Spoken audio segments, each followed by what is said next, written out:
Good morning. Today's training video has to do with the Teacher Code of Ethics.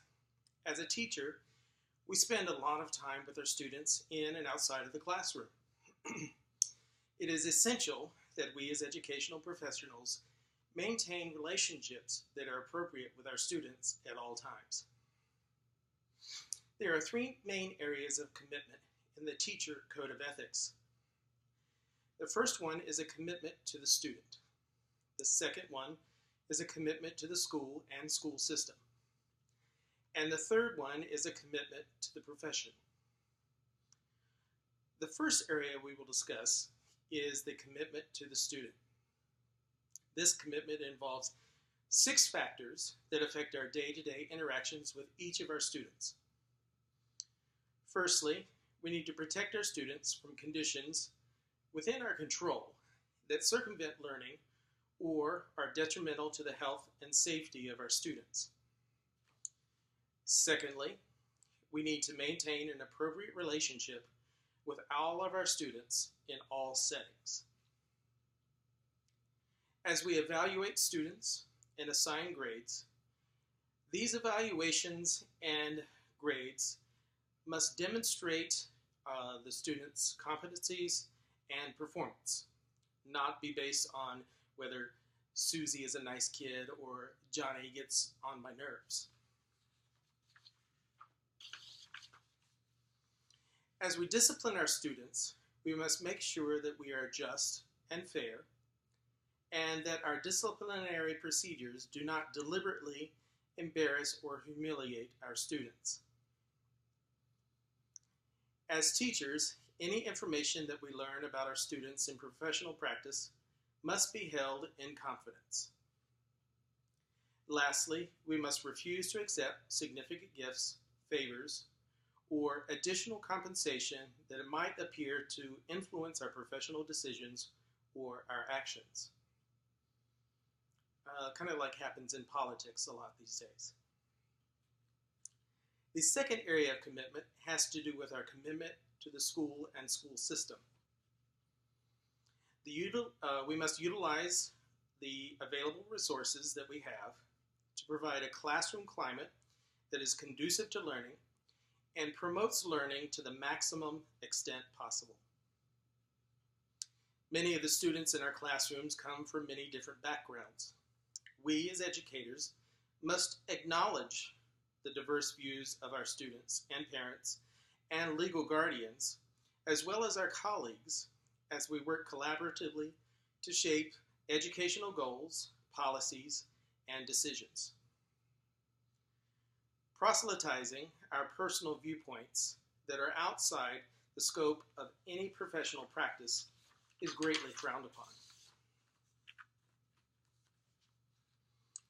In the second area, we're talking about the commitment to the schools and the school system.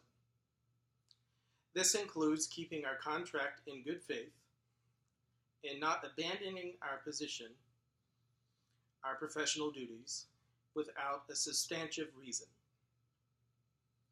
As educators, we must also participate actively in professional decision-making processes and support the expression of professional opinion and judgment of our colleagues in decision-making processes or in due process proceedings. When we as educators are acting in an administrative capacity, there are several things we must keep in mind. First, we must act fairly, consistently, and prudently in the exercise of authority over others. We must evaluate the work of others using appropriate procedures. We must protect the rights of others and neither intimidate, retaliate, or coerce anyone using our influence with higher-ranking officials.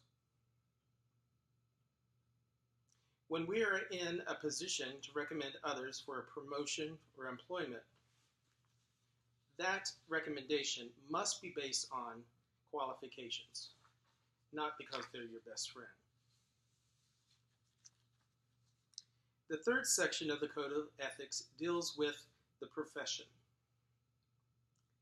We must provide accurate credentials and information regarding our licensure and employment and not knowingly assist others in providing untruthful information.